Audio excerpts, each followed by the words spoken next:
Assalamualaikum warahmatullahi wabarakatuh, sahabat Islam semuanya. Sebelum kedatangan Imam Mahdi, di negeri Syam akan muncul sosok yang disebut-sebut bernama As-Sufyani. Sesosok figur yang teramat kejam yang tergambar dari hadis Rasulullah SAW. Sosok ini digambarkan akan menjadi musuh Imam Mahdi. Diriwayatkan dari Ibnu Abbas radhiyallahu an, ia berkata, Sufyani akan muncul dan melakukan peperangan. Mereka membelah perut-perut wanita hamil dan memasak bayi-bayi mungil di dalam kuali besar. Dari hadis tersebut digambarkan bahwa As-Sufyani adalah sosok yang sangat kejam. Sebelumnya perlu diingat bahwa seluruh hadis tentang As-Sufyani derajatnya adalah dhaif, lemah, bahkan banyak yang maudhu, palsu, dan ada juga hadis milik Syiah. Namun melihat realita yang terjadi di bumi Syam saat ini, maka menarik juga untuk dibahas karena ternyata gambaran dalam hadis tersebut seperti memiliki korelasi dengan fakta yang terjadi di bumi Arab saat ini.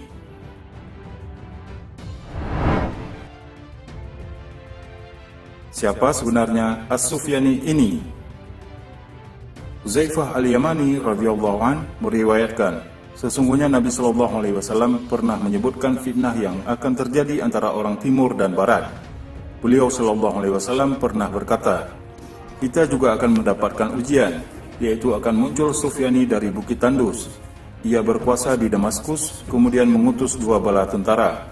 Tentara pertama diperintahkannya menuju ke arah timur, sedangkan tentara kedua menuju ke Madinah. Ketika mereka sampai di negara Babilonia, tepatnya di sebuah kota yang dilaknat, mereka membunuh lebih dari 3.000 jiwa dan memperkosa tak kurang dari 100 orang wanita. Mereka menyembelih 300 ekor kambing milik sebuah kaum Bani Abbas. Pada hadis tersebut disebutkan bahwa Sufyani adalah penguasa Damaskus, ibu kota Syria saat ini. Dia memiliki bala tentara yang sangat kuat. Pasukan Sufyani akan menggempur sebuah kota di Babilonia, Irak. Berdasarkan fakta yang terjadi, kemungkinan kota yang dimaksud adalah Mosul. Pasukan As-Sufyani juga membantai dan merampas harta milik Bani Abbas. Kemungkinan Bani Abbas yang dimaksud adalah penduduk Arab yang berada di Irak. Siapa sosok Sufyani sebenarnya?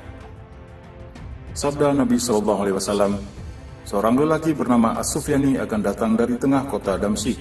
Kebanyakan tentaranya adalah dari Bani Kalb. Diketahui bahwa Sufyani kemungkinan besar berasal dari Bani Kalb. Siapa mereka? Bani Kalb dalam bahasa Arab berarti keluarga anjing.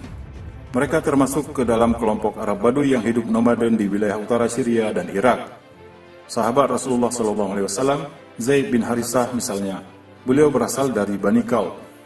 Istri dari Khalifah Umayyah, yaitu Muawiyah bin Abu Sufyan, juga menikah dengan wanita dari Bani Kalb, yaitu Maisun. Sufyani menurut keyakinan Syiah adalah keturunan Abu Sufyan. Sedangkan dalam Ahlus Sunnah, Sufyani sangat jarang dibahas karena tak ada satupun hadis sahih yang membicarakannya. Namun jika hadis dhaif dijadikan patokan, ada yang beranggapan Sufyani adalah kaum Alawiyah yang muncul di utara Irak dan Syam, yang merupakan basis sekte Syiah Nusairiyah, sekte di mana Presiden Bashar Assad berasal. Namun ada juga yang beranggapan bahwa As-Sufyani kemungkinan adalah pemimpin baru Syria ketika Bashar Assad turun tahta. Sabda Nabi SAW, sebelum munculnya Al-Mahdi, As-Sufyani akan muncul bersama-sama 360 pasukan berkuda, kemudian dengan diiringi oleh 30.000 tentara yang dipimpin oleh Kalb, yaitu bapak saudaranya. As-Sufyani kemudian mengerahkan laskarnya ke Irak. Dalam serangan ini, 100.000 orang terbunuh di Zaurak, yaitu suatu kota di timur. Setelah itu mereka menyerbu Kufah. Lantas ketika itu muncullah panji-panji hitam dari timur. Apabila pemuda Bani Tamim muncul bersama Imam Mahdi, maka akan muncul juga As-Sufyani. Entah dia berasal dari Ajam, Baduy, Kurdi atau Syiah, atau bahkan dari Arab sendiri. Namun yang pasti, mereka akan menentang pemuda Bani Tamim itu, karena mereka juga mempunyai Imam Mahdi versi mereka sendiri. Wallahu a'lam bishawab.